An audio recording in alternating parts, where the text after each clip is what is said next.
Hello guys! Welcome back sa ating channel. So ngayon, tuturuan ko kayong gumawa ng isang simpleng wedding invitation card. So, simulan na natin. So, bago tayo magsimula guys, pakita ko lang muna yung mga gagamitin nating images at font, no?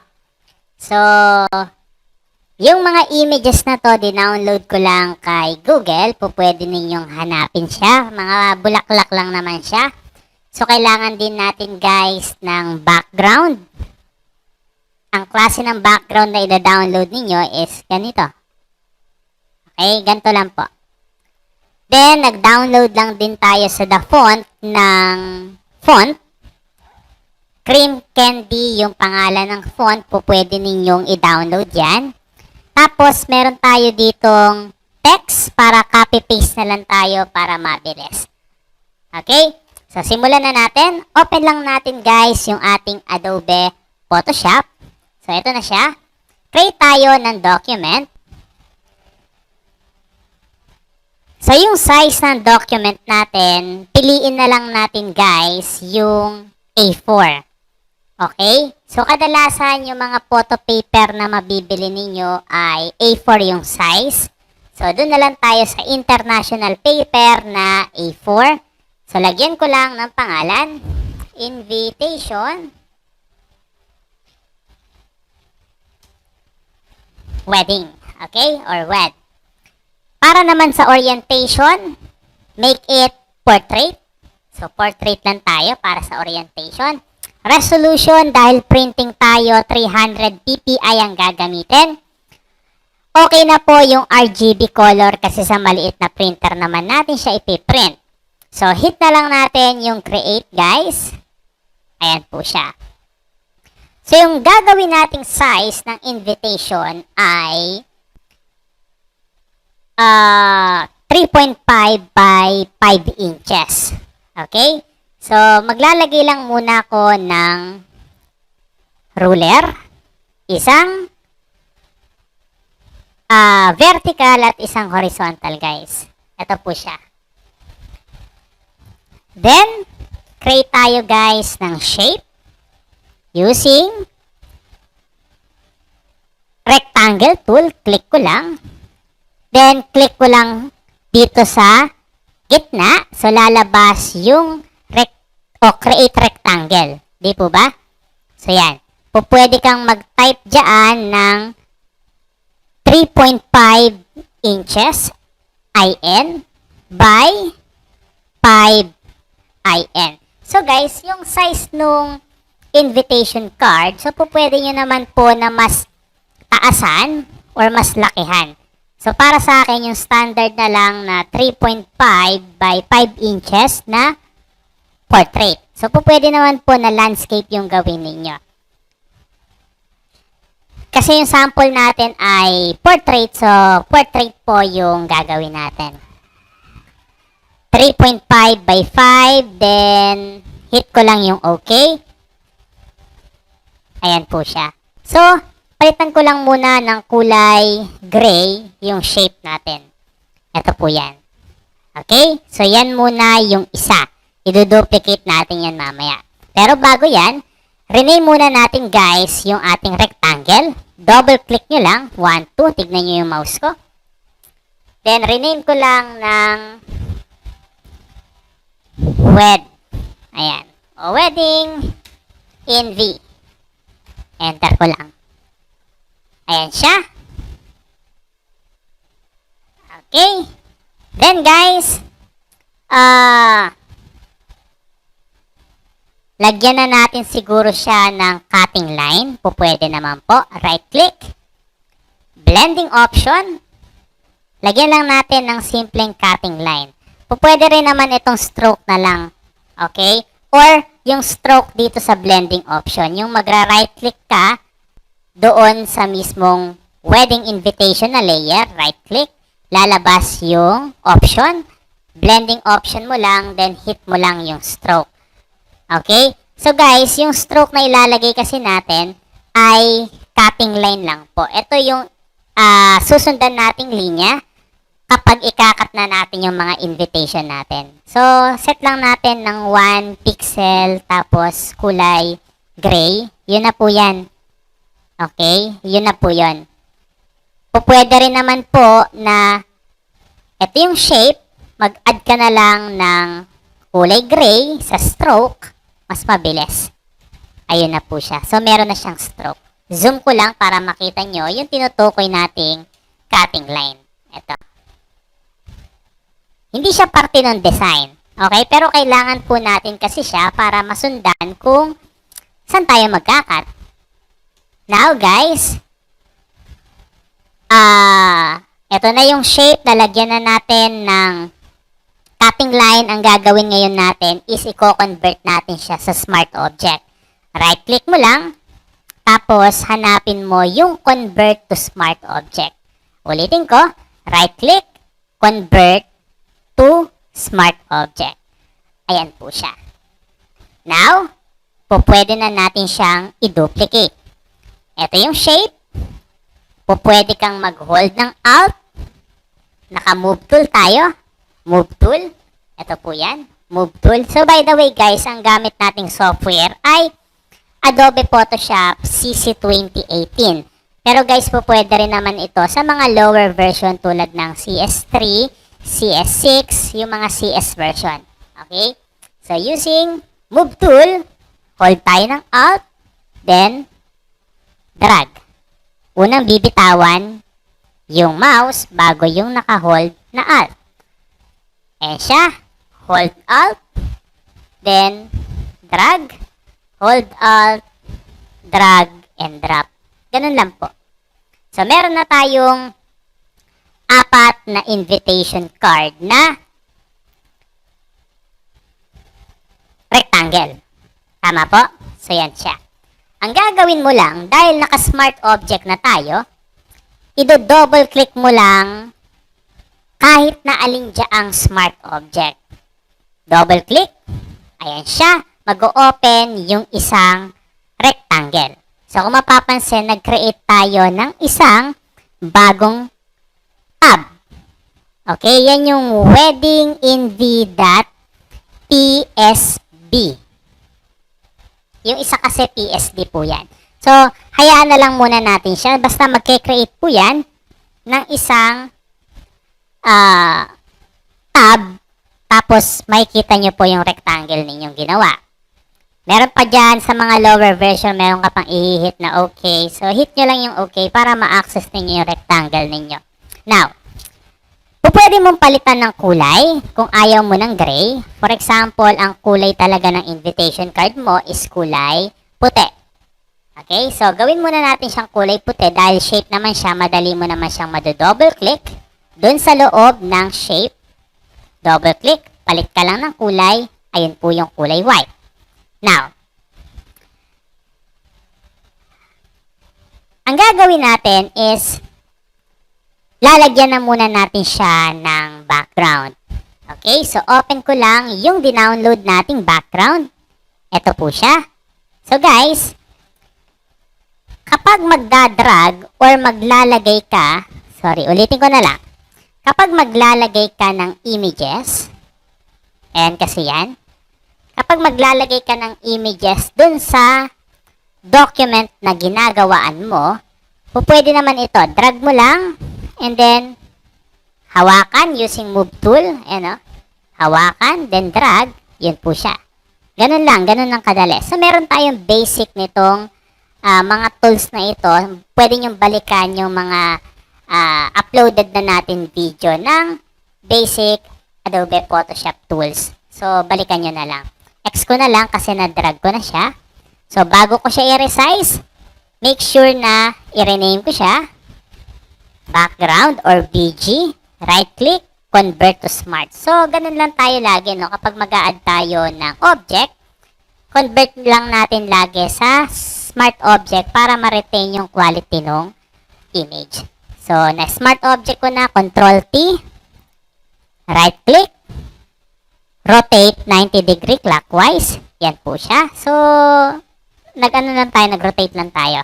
Hawakan sa kanto, hold ng shift, tignan yung aking mouse. Naka-control T tayo, di ba? Hawakan mo muna sa kanto. mag-hold ka ng shift. Ayan, so sabay sila. Idadrag mo ngayon, nakapress ka lang sa mouse. O, binitawan ko siya. Nakapress pa rin ako kasi magdadrag pa ako dito. So, yung shift natin para proportion yung paglaki. Binitawan ko na yung shift, then inaayos ko na yung position. Enter ko lang. Okay? So, yan po yung ating background.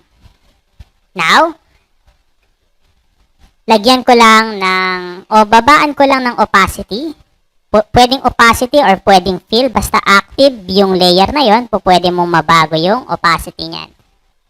Yan na lang muna. Bago na lang natin balikan mamaya. Now, open lang ako ng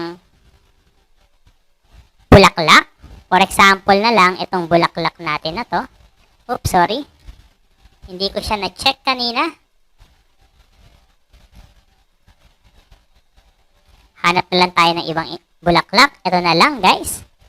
So, dahil PNG naman yung na-download natin, pwede na to, rekta mo na lang doon sa wedding invitation card natin. So, yan po siya. Lagyan natin ang pangalan. Flowers. Convert ko lang sa smart object. Ayan. So, guys, pwede mo pang babaan yung opacity nung iyong background, no? Kung sumasapaw naman siya masyado. So, Control T ko lang. Hahanapan ko lang ng maayos na posisyon. O pwede siguro na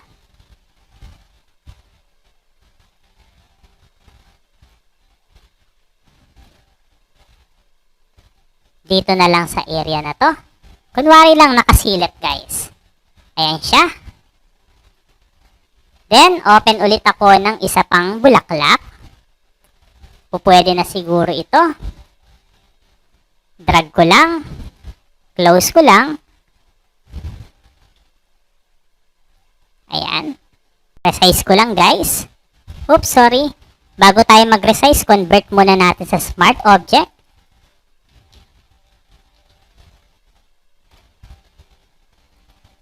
Resize.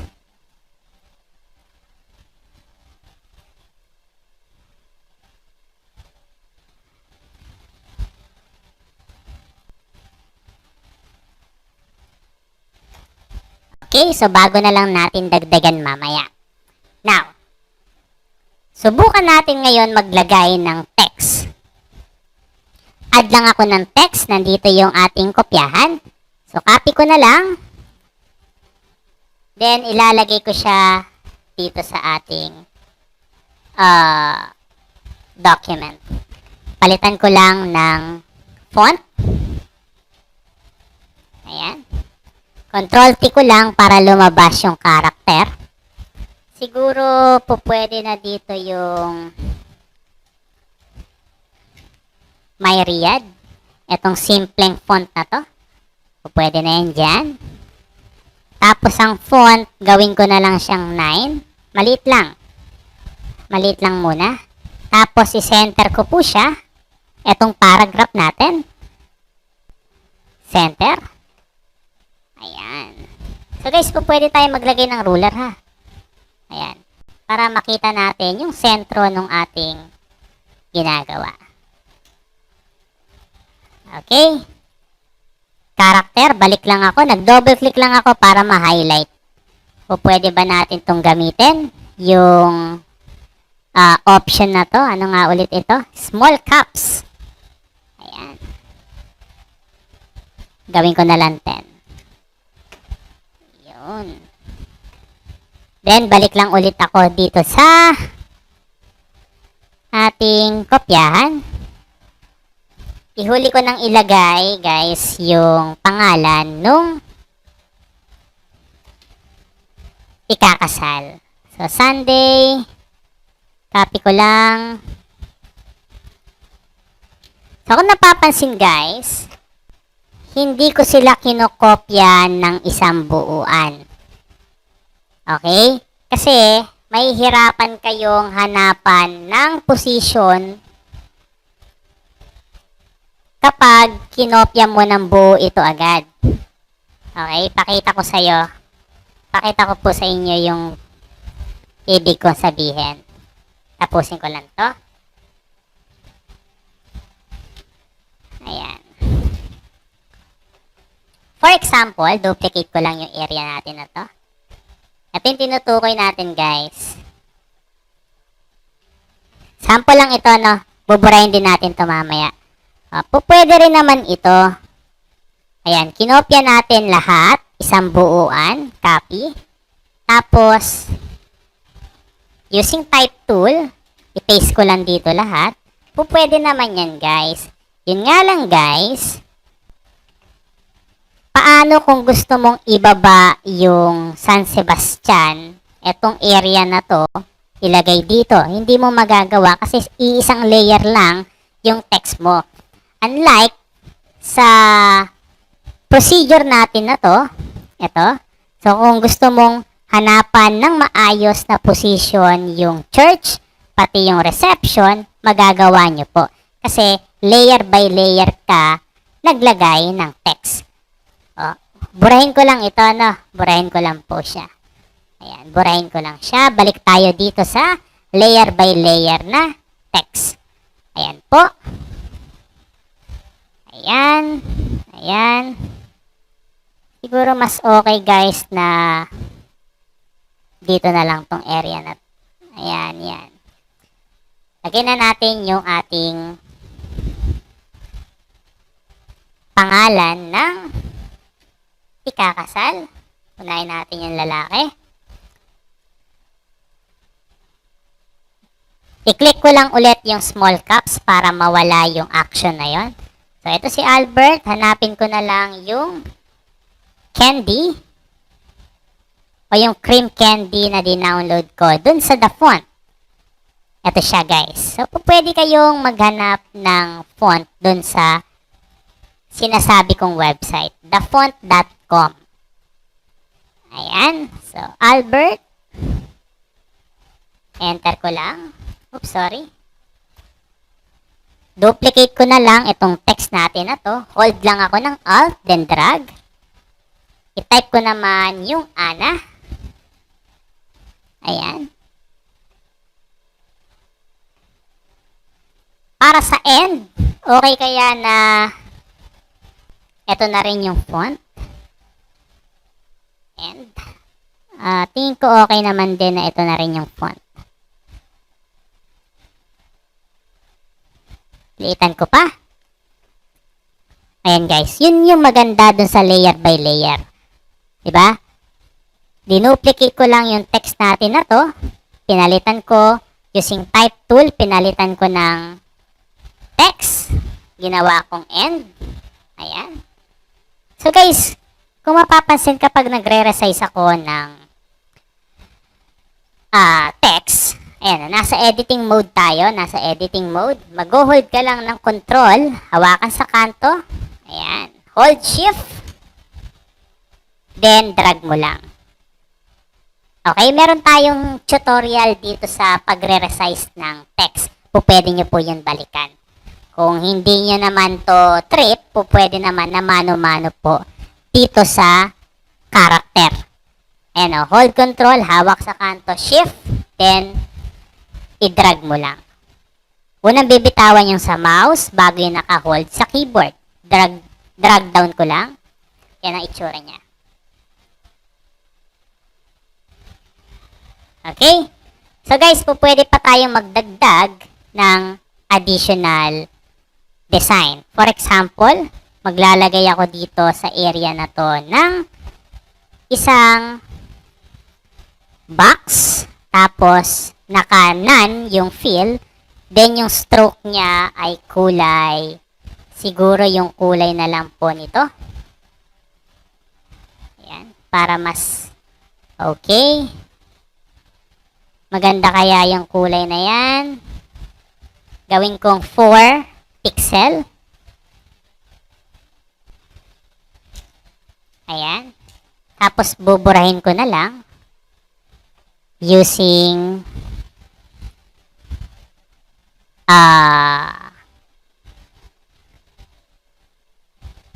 layer mask. Ito yung shape natin. Maglalagay ako ng layer mask. Ito yung frame. Ito, layer mask lang, no? Layer mask. Then, eraser. Or brush. Brush pala, brush. Ibabrush lang natin yung area na gusto natin alisin.